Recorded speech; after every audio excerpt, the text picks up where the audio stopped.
मी सगळ्या बँकांना सांगितलं की हेडक्वार्टर मधनं प्रत्येक ब्रँचला त्यांनी पत्र पाठवून सांगितलं पाहिजे की क्रॉप लोन करता सिबिलची अट नाही। आरबीआयचेही अधिकारी होते, त्यांनी देखील त्याला पुष्टी दिलेली आहे आणि सिबिल करता कुठल्याही शेतकऱ्याची अडवणूक करायची नाही या संदर्भात आज आदेश आपण काढलेले आहेत। यासोबत या सगळ्या बँकांची कर्जमाफीच्या संदर्भात देखील आम्ही चर्चा केलेली आहे। जी काही आपल्याला कर्जमाफी करायची आहे त्या संदर्भात जुन्या अकाउंट्सवर जो काही त्यांनी हेअरकट घ्यायचा असतो त्या संदर्भात आणि एकूण त्याचं कर्जमाफीची माहिती ही कुठल्या फॉर्मॅटमध्ये त्यांनी द्यायची, कुठल्या फॉर्मॅटमध्ये आम्ही ती करायची या संदर्भातले एक डिस्कशन आज झालेलं आहे। आणि मला असं वाटतं की आम्ही कर्जमाफीच्या संदर्भात जो काही निर्णय घेतलेला आहे तो वेळेत पूर्ण करू शकू अशा पद्धतीनं त्याचंही नियोजन हे आपण केलेलं आहे। आपल्याला कल्पना आहे की महाराष्ट्रामध्ये विशेषतः सगळ्यात मोठा हंगाम हा खरीपाचा असतो, त्यानंतर रबी आणि मग उन्हाळी पीक लोक घेतात। साधारणपणे खरीपाचं क्षेत्र जे आहे ते 152 लाख हेक्टरचं क्षेत्र आहे आणि याच्यामध्ये साधारणपणे सगळ्यात मोठं क्षेत्र हे सोयाबीन आणि कापूस जवळपास 88 लाख हेक्टर त्या ठिकाणी असतं आणि बाकी मग इतर पिकं आहेत। ऊसही आपल्याकडे मोठ्या प्रमाणात आपण घेतो। आता जो काही या वर्षीचा खरीप हंगाम आहे याच्यामध्ये एक मोठं संकट जे आहे ते अल निनोचं संकट आहे। आज हवामान खात्याने जी काही त्या ठिकाणी मांडणी केली आहे त्याच्यामध्ये जे काही लॉंग टर्म ॲव्हरेज आहे पावसाचं ते 88% असेल असा अंदाज त्यांनी वर्तवला आहे। पण हे 88% असलं तरी वेगवेगळ्या भागात वेगवेगळ्या पद्धतीचं ते असेल आणि विशेषतः पश्चिम विदर्भ आणि मराठवाडा आणि उत्तर महाराष्ट्राचा काही भाग यामध्ये त्याची तीव्रता अधिक जास्त असण्याची शक्यता आहे। त्या दृष्टीनं आजच्या खरीप हंगामाच्या बैठकीमध्ये आपल्याला हवामानाच्या अंदाजाच्या अनुसार प्लॅनिंग कसं करता येईल हा प्रयत्न आपण केलाय। विशेषतः साधारणपणे उतरत्या क्रमाने पाऊस असण्याची शक्यता जास्त आहे। जून मध्ये येईल त्यापेक्षा कमी जुलैमध्ये, त्यापेक्षा कमी ऑगस्टमध्ये आणि त्यापेक्षा कमी सप्टेंबरमध्ये असा हा प्राथमिक अंदाज आहे। त्यामुळे पावसाच्या 2 दिवसांमध्येही एक मोठं अंतर येण्याची शक्यता आहे ज्याचा स्ट्रेस हा पिकांवर त्या ठिकाणी पडतो आणि म्हणूनच जलयुक्त शिवारची कामं ही वेगानं करण्याचे आदेश आम्ही दिलेले आहेत की ज्यातनं पडलेला पाऊस जर आपण थांबवू शकलो तर किमान प्रोटेक्टिव्ह इरिगेशनमुळे हे जे काही पावसाचे 2 दिवस मधल्या जो स्ट्रेस होतो म्हणजे एकदा पाऊस पडला 25 दिवस आला नाही, 24 दिवस आला नाही तर जो काही एक ताण तयार होतो, जो स्ट्रेस तयार होतो त्यामध्ये प्रोटेक्टिव्ह इरिगेशन करता आलं पाहिजे। या दृष्टीनं आपल्याला काय करता येईल अशा प्रकारचा प्रयत्न हा आपण या ठिकाणी केलेला आहे आणि निश्चितपणे साधारण आपण जर बघितलं तर गेल्या काही वर्षातले जे अल निनोचे वर्ष आहेत त्यातलं विशेषतः 2015चं जे वर्ष आहे ते आपल्याकरता अधिक कठीण होतं, कारण 2015च्या वर्षी मराठवाड्याचा जर आपण विचार केला तर तिथलं डेफिसिट हे जवळपास 39% होतं। 39 म्हणजे जवळपास 61%च फक्त त्या ठिकाणी पाऊस पडला होता आणि म्हणून अशा पद्धतीची परिस्थिती आली तर आपल्याला काय करावं लागेल याचंही प्लॅनिंग आता प्रत्येक जिल्ह्याला आपण अल निनोच्या संदर्भातलं प्लॅनिंग हे करायला दिलेलं आहे। त्या संदर्भात थोडे रेझिलियंट अशा प्रकारचं वाण आणि बियाणं आपण कसं उपलब्ध करून देऊ शकू याही संदर्भात आपली जी काही त्या ठिकाणी तो प्रयत्न आहे। साधारणपणे या सगळ्या ॲडवायझरीज नीट मिळतील हा देखील प्रयत्न आपण करतो आणि यातनं प्रशासन असेल आणि कृषी विद्यापीठ असतील आणि क्षेत्रीय यंत्रणा असतील यांना या परिस्थितीचा सामना करण्याकरता आपण तयार ठेवलेला आहे। त्यामुळे आमची ही पण विनंती असेल की पाण्याचा महत्तम किंवा ऑप्टिमम उपयोग आपल्याला कसा करता येईल अशा प्रकारचा आपल्याला प्रयत्न करावा लागेल। पाणी कमी आहे असं समजून आपलं पिकांचं सायकल हे आपल्याला कसं नीट करता येईल त्या पद्धतीचा प्रयत्न आपल्याला केला पाहिजे. अर्थात जिथे विहिरींना पाणी आहे तिथे आपण वीज जी आहे ती उपलब्ध करून देतो आहोत. त्यामुळे त्या ठिकाणी समजा पावसात खंड पडला तर आपल्याला जी काही पिकं आहेत ते वाचवता येतील. आपल्याला माहिती आहे सिंचनाच्या संदर्भातही मोठ्या प्रमाणात आपण व्यवस्था उभ्या केल्या आहेत. बियाण्यांच्या संदर्भात आता आम्ही आढावा घेतला. प्रत्येक जिल्ह्यामध्ये आवश्यक त्यापेक्षा जास्त बियाणं उपलब्ध आहे आणि विशेषतः आता जवळपास 20.16 लाख मेट्रिक टनाची आपल्याला आवश्यकता आहे. त्याच्या अगेन्स्ट 28 लाख मेट्रिक टन एवढं आपल्याकडे बियाणं उपलब्ध आहे. यामध्ये सोयाबीन, कापूस, मका, भात, तूर, बाजरी इत्यादी बियाणांचा अगदी पुरेसा साठा आहे आणि आपला हा प्रयत्न आहे की सगळं बियाणं हे प्रमाणित बियाणं असावं. या दृष्टीनं साथी पोर्टल आपण तयार केलाय. साथी पोर्टलवर रजिस्टर्ड असलेलं बियाणंच विकत घेण्यात यावं अशा पद्धतीचा आपण शेतकऱ्यांना त्या ठिकाणी आग्रह करतो, जेणेकरून त्यांची जी काही फसवणूक आहे ती फसवणूक या ठिकाणी होणार नाही आणि त्या माध्यमातून शेतकऱ्यांना योग्य अशा प्रकारचं बियाणं त्या ठिकाणी मिळेल. खतांच्या संदर्भात साधारणपणे आपल्याला आता जे आवंटन आहे ते 48 लाख मेट्रिक टनाचं केलेलं आहे. त्यापैकी आता आपल्याकडे उपलब्ध हे 25 लाख मेट्रिक टन आहे. बाकी आपल्याला अपेक्षित आहे. यावर्षी विशेषतः जागतिक परिस्थितीमुळे हा जो काही खतांचा पुरवठा आहे त्याच्यावर स्ट्रेस असणार आहे. त्यामुळे त्याच्याकडे आमचं विशेष लक्ष असेल की कोणी खतांचा गैरवापर करत नाहीये. शेती व्यतिरिक्तच्या गोष्टींकरता, औद्योगिक गोष्टींकरता ही खतं वळवली जात नाहीये. याकडे आम्ही विशेष लक्ष देणार आहोत आणि म्हणून कंप्लीट खत पुरवठा जो आहे या संदर्भात प्रत्येक रेक पॉइंटवर त्या ठिकाणी त्याचं जीआयएस मॅपिंग आम्ही करणार आहोत. त्या ठिकाणी त्याची व्हिडिओग्राफी आम्ही करणार आहोत. साधारणपणे प्रयत्न असा असेल की रेक पॉइंटवर ज्यावेळेस खत उतरतं त्यावेळी आपल्या विभागाचा माणूस तिथे उपलब्ध असलाच पाहिजे, जेणेकरून त्याची कंप्लीट ती जी काही अकाउंटेबिलिटी आहे ती अकाउंटेबिलिटी आपण त्या ठिकाणी करणार आहोत. आणि यासोबत एक साधारणपणे सातत्याने शेतकऱ्यांची त्या ठिकाणी तक्रार असते लिंकिंगची. म्हणजे तुम्हाला डीएपी पाहिजे तर त्याच्यासोबत या 4 गोष्टी घ्या, युरिया पाहिजे तर त्याच्यासोबत या 2 गोष्टी घ्या. या संदर्भात अतिशय कडक धोरण आपण घेतलाय. त्यातला जीआर आपल्या कृषी मंत्र्यांनी यापूर्वीच काढलेला आहे आणि यावेळेस रेकॉर्ड अशा पद्धतीनं आपण कारवाई केलेल्या आहेत आणि जवळपास 400 पेक्षा जास्त आपण लायसन्सेस रद्द केलेले आहेत किंवा सस्पेंड केलेले आहेत.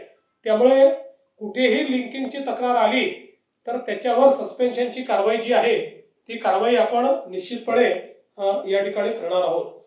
यासोबत बनावट बियाणं, खते आणि कीटकनाशकाच्या विरुद्ध बनावट जे आहे त्याच्या विरुद्ध एक मोठी तपासणी मोहीम ही आपण हातामध्ये घेतली आहे. नैसर्गिक आपत्तीची मदत देखील आपण मोठ्या प्रमाणात त्या ठिकाणी दिलेली आहे. आज आपण 4 महत्त्वाचे आहे.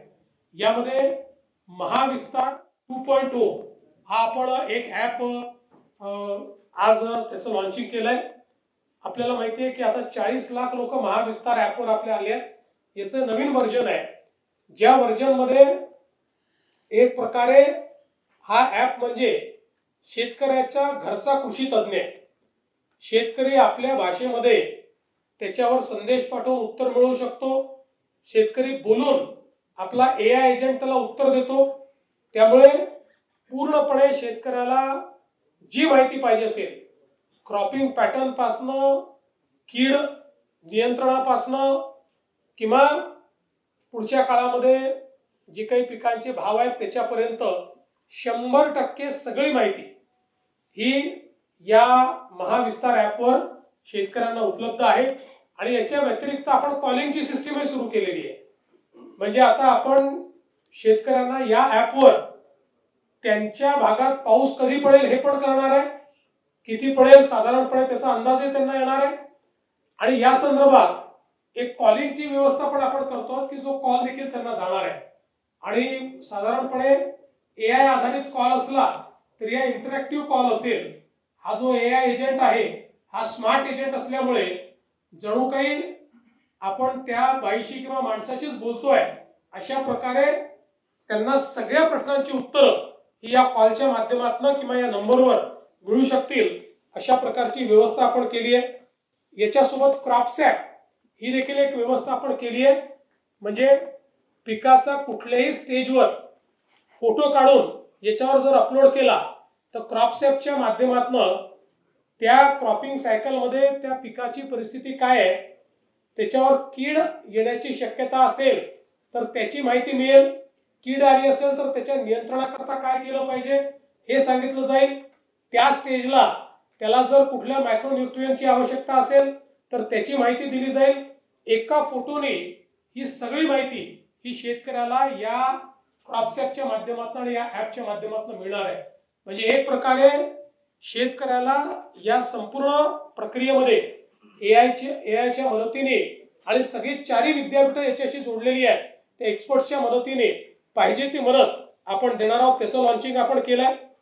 दुसरं आपण या ठिकाणी जो डिजिटल क्रॉप सर्वे DCS केंद्र सरकारने आता DCS ची व्यवस्था केली आहे त्याचं आपण आज लॉन्चिंग केलेलं आहे. DCS मध्ये आपल्या मोबाईलने आपण आपल्या क्रॉपचा सर्वे जो आहे हा अपलोड करू शकतो. त्याच्यामध्ये ड्रॉपडाऊन मेन्यू आहे. कोणीही साधातल्या साधा शेतकरी तो करू शकतो. आमच्याकडे कोणी तपासणीला आलं नाही हे सांगता येणार नाही. अनेक वेळा कापसाच्या ऐवजी सोयाबीनचा विमा काढला जातो म्हणजे किंवा दुसऱ्याच पिकाचा विमा काढला जातो. असं आता करता येणार नाही. तर याच्यामध्ये कंप्लीट आणि बॅकएंडला आपले जेवढे ऍग्री रेकॉर्ड्स आहेत हे सगळे रेकॉर्ड्स याच्यामध्ये असल्यामुळे एखाद्या व्यक्तीने या ठिकाणी DCS चा उपयोग केला की त्याच्या शेतीच्या माहितीसहित क्रॉपच्या माहितीसहित सगळी माहिती ही आपल्या जसं आपण 7/12 वर नोंद करतो तशी डिजिटल नोंद ही त्याची कंप्लीट त्या ठिकाणी होईल.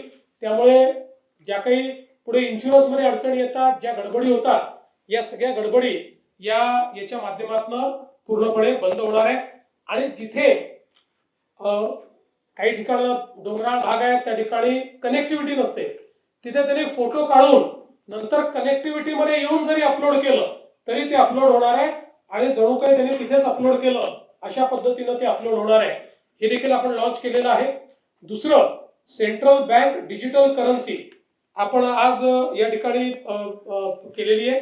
CBDC म्हणजे सेंट्रल बँक डिजिटल करन्सी म्हणजे आता शेतकऱ्याला त्याला जर एखाद्या योजनेचे जे पैसे आहेत ते त्याच्या वॅलेटमध्ये जातील आणि अप्रूव्ड वेंडर जो आहे त्यांनी जर ती गोष्ट विकत घेतली तर अप्रूव्ड वेंडरला त्याच्या वॅलेटमधनं ते पैसे मिळतील. त्यांनी जर घेतली नाही तर ते पैसे परत येतील.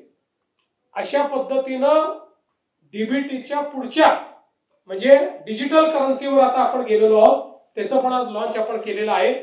आणि याच्यामध्ये एक अजून महत्वाची गोष्ट आहे. अलीकडच्या काळामध्ये आपण जे काही एक्सपोर्ट करतो त्या एक्सपोर्ट मध्ये अनेक वेळा कंटेनर याकरता परत येतात की जो काही माल आहे त्याची ट्रेसेबिलिटी नसते. त्यामुळे आता आपण blueprint for traceability in crops and fruits याचा लॉन्च केलेला आहे. त्यामुळे नुसतं त्याच्या जो काही QR कोड आहे त्याच्यावर क्लिक केल्यानंतर कुठल्या जिल्ह्यातल्या कुठल्या तालुक्यातल्या कुठल्या शेतीमध्ये त्या ठिकाणी ते तयार झालेलं आहे. आंबा असेल तर कुठे तयार झालाय कुठे जसं झाड आहे इथपासनं तर पलीकडच्या काळामध्ये त्यात काय काय वापरलेलं आहे इथपर्यंतचं सगळं सर्टिफिकेशन हे त्या डिजिटल ट्रेसेबिलिटी मध्ये उपलब्ध असेल. त्यामुळे त्याचा देखील एक मोठा फायदा जो आहे हा या ठिकाणी निश्चितपणे होणार आहे. मला असं वाटतं की ह्या ज्या 4 गोष्टी आपण अनाऊन्स केलेल्या आहेत यामुळे शेतकऱ्यांना मोठा फायदा होणार आहे. तिसरं 5वं ॲग्रीस्टॅक आपण जे तयार केलेलं आहे आता सगळ्या योजना या ॲग्रीस्टॅकला आपण त्या ठिकाणी जोडलेल्या असल्यामुळे योजनांचा गैरफायदा कोणाला घेता येणार नाही आणि त्या माध्यमातून सगळ्या शेतकऱ्यांपर्यंत आपण त्याचा फायदा हा निश्चितपणे पोहोचवू शकू. शेतीशाळा आपण घेतल्या आहेत ज्याच्या माध्यमातून मोठ्या प्रमाणात शेतकऱ्यांचं प्रशिक्षण आपण केलंय. महाडीबीटी असेल त्याच्या माध्यमातून आपण जर बघितलं तर आतापर्यंत 25-26 मध्ये महाडीबीटीच्या माध्यमातून 91,649 कोटी रुपये आपण वितरित केले आहेत. 91,649 कोटी रुपये या ठिकाणी आपण वितरित केलेले आहेत आणि त्या माध्यमातून शेतकऱ्यांना मोठ्या प्रमाणात आपण फायदा दिलाय. पीक विम्याच्या संदर्भात देखील नुकसान भरपाई दिली आहे. गोपीनाथ मुंडे शेतकरी अपघात सुरक्षा योजनेमध्ये आपण त्याची मदत देखील दिली आहे. या सगळ्या गोष्टी सांगून आपला फार वेळ या ठिकाणी घेणार नाही. सेंद्रिय आणि नैसर्गिक शेती करता आपण मिशन सुरू केलंय. त्यामध्ये देखील मोठ्या प्रमाणात आपल्याला फायदा मिळतोय. फलोत्पादन आणि कृषी प्रक्रिया याच्यामध्ये मला असं वाटतं की अतिशय चांगलं काम हे आपल्याकडे झालेलं आहे. स्मार्ट प्रकल्प असेल, नानाजी देशमुख कृषी समृद्धी प्रकल्प असेल, यामध्ये देखील आपलं काम अतिशय वेगाने चाललेलं आहे आणि विशेषतः कृषी निर्यातीच्या क्षेत्रात आपल्या महाराष्ट्राने अतिशय चांगलं काम केलंय. देशातलं जी द्राक्ष निर्यात आहे त्याच्यामध्ये 94% 94% निर्यात महाराष्ट्राने केली आहे. आंब्यामध्ये 73% निर्यात महाराष्ट्राने केली आहे. डाळिंबामध्ये 85% निर्यात ही महाराष्ट्राने केली आहे. केळीमध्ये 86% निर्यात ही महाराष्ट्राने केली आहे. कांद्यामध्ये 85% निर्यात महाराष्ट्राने केली आहे आणि भाजीपाल्यामध्ये 10% निर्यात महाराष्ट्राचा वाटा आहे आणि आंब्याच्या पल्पमध्ये 33% वाटा. म्हणजे जवळपास कृषी निर्यातीमध्ये पहिल्या क्रमांकावर आता आपलं महाराष्ट्र आहे आणि पुढे देखील ते राहावं अशा प्रकारचा आपला प्रयत्न आहे. शेती स्टार्टअपच्या संदर्भात आपण नुकतंच हॅकेथॉन घेतलेला आहे आणि त्यातनं नवीन स्टार्टअप्स कसे सुरू करता येतील हा प्रयत्न देखील आपण या ठिकाणी करतो आणि विशेषतः एआयचा वापर करून उत्पादन खर्च 25% कमी कसा करायचा आणि उत्पादकता कशी वाढवायची याही संदर्भात आपलं काम चाललेलं आहे. या सगळ्या गोष्टींचा आज या ठिकाणी आढावा घेऊन आणि त्याचं प्लॅनिंग आम्ही केलंय. जसं मी सांगितलं की दोन गोष्टी यावर्षी मोठे चॅलेंजेस असतील. एक तर अल निनोमुळे कमी पाऊस आणि दुसरा जागतिक परिस्थितीमुळे खतांचं व्यवस्थापन, या दोन गोष्टी चांगल्या पद्धतीनं करण्याचा प्रयत्न आम्ही करू. माननीय कृषी मंत्री असतील, सगळ्या मंत्र्यांनी त्या ठिकाणी आपल्या भावना देखील व्यक्त केलेल्या आहेत, प्रश्न देखील मांडलेले आहेत, त्याची उत्तरं देखील त्या ठिकाणी देण्याचा प्रयत्न आपण केलेला आहे. धन्यवाद. दोन प्रश्न आहेत. कर्जमाफी न झाल्यामुळे म्हणजे अंमलबजावणी न झाल्यामुळे नवीन कर्ज शेतकऱ्यांना मिळत नाही आहे सध्या ग्रामीण भागामध्ये. या बाबतीत काय चर्चा झाली किंवा सरकार काय करेल? दुसरा प्रश्न असा आहे, अनेक पेट्रोल डिझेल पंप बंद आहेत सर. मशागतीची पेरणीपूर्वीची जी कामं आहेत ती होत नाही. ट्रॅक्टरला डिझेल मिळत नाही, मशीनला पेट्रोल इंधन मिळत नाही. असं आहे की आपण 30 जून पूर्वी कर्जमाफी करतोय, त्याच्यामुळे पुढच्या हंगामाकरता आपले शेतकरी पात्र असणार आहे. आपण जर सायकल बघितलं तर बहुतांश शेतकरी हे जूनच्या शेवटी जुलैमध्येच त्या ठिकाणी कर्ज घेत असतात. त्यामुळे आपण ते सायकल चेक केलेलं आहे आणि म्हणून उलट यावर्षी जास्त शेतकरी पात्र होतील आणि त्यांना, आणि आम्ही आज बँकांना हे देखील सांगितलं की एकदा आम्ही यादी अप्रूव्ह केली की त्याच्यानंतर आमचे पैसे जमा झाले नाही तरी तुम्ही त्यांना कर्ज द्या, कारण आमचे पैसे जमा होणारच आहे आणि आमच्या पैसे जमा व्हायला विलंब झाला तर तुम्हाला व्याज मिळतं. तर तेही त्यांनी मान्य केलंय. त्यामुळे तो प्रश्न येणार नाही. डिझेलच्या संदर्भातला थोडा मुद्दा हा ग्रामीण भागांमध्ये आता या ठिकाणी तयार झालाय. सगळ्या जिल्हाधिकाऱ्यांना सूचना दिल्या आहेत, कारण कोटा मिळतोय पण अचानक वापरामध्ये 20-25% वाढ ही काही ठिकाणी दिसते.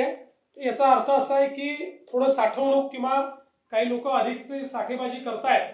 तर त्या संदर्भात रेशनिंग तर मी म्हणणार नाही पण नियोजन हे करण्याचे आदेश आपण दिलेले आहेत. तुम्ही गेल्या वर्षी सिबिल संदर्भात वर्षात थकीत असलेल्या शेतकऱ्यांना त्यांना कर्जमाफीची जास्त गरज आहे, मात्र सरकार पीक कर्ज माफ नाही करते. जे कृषी कर्ज घेतलेले शेतकऱ्यांनी शेतीसाठी जी थकीत आहेत ते कृषी कर्जच आहे, ते पीक कर्जच आहे, तेच कर्ज आपण माफ करतो.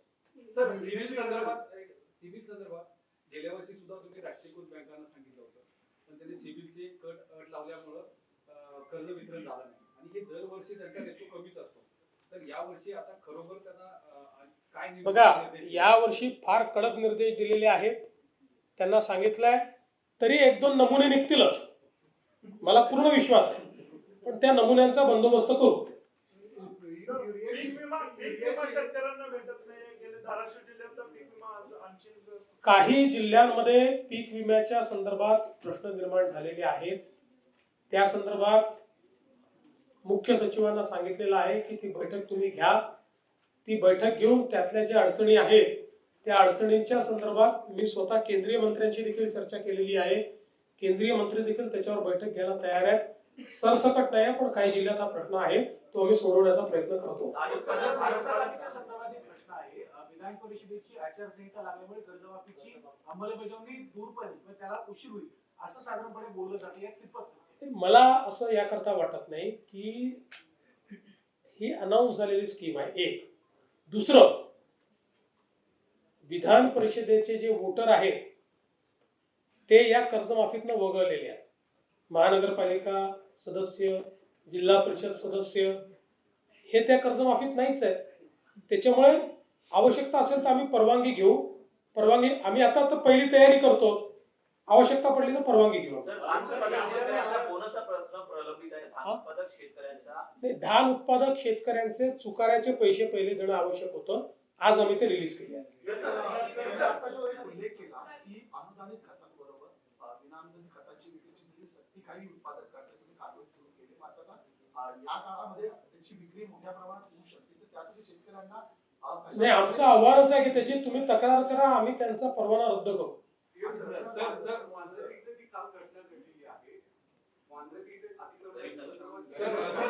वांद्रे ईस्ट म्हणताय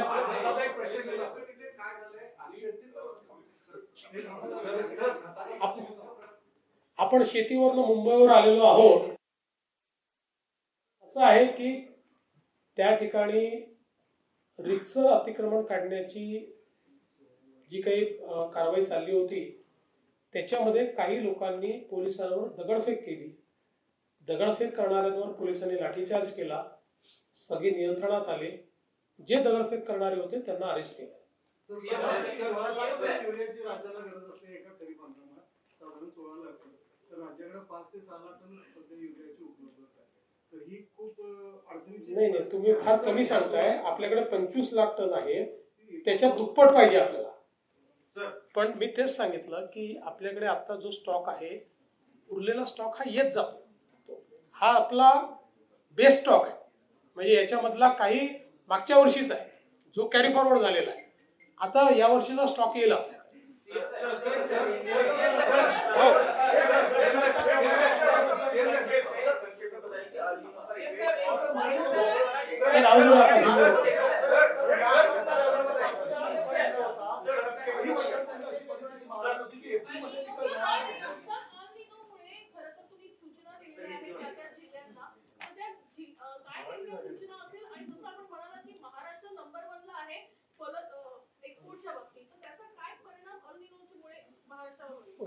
अल निनोचा परिणाम हा वेगवेगळ्या ठिकाणी वेगवेगळा होईल. कारण जरी एकूण आपलं जे काही पाऊस आहे तो 88% दाखवला असला, म्हणजे 12% डेफिसिट जरी दाखवलं असलं तरी वेगवेगळ्या भागात ते डेफिसिट वेगवेगळं असेल. आणि अल निनोचा एक पॅटर्न नसतो. म्हणजे एकाच जिल्ह्यामध्ये काही भागातही पाऊस असू शकतो, काही भागात नसू शकतो. म्हणून साधारणपणे आपल्याला आता जो अंदाज येतोय त्यात अधिक काळजी ही पश्चिम विदर्भ आणि मराठवाडा इथे घेण्याची आवश्यकता आहे, ती आपण घेतो.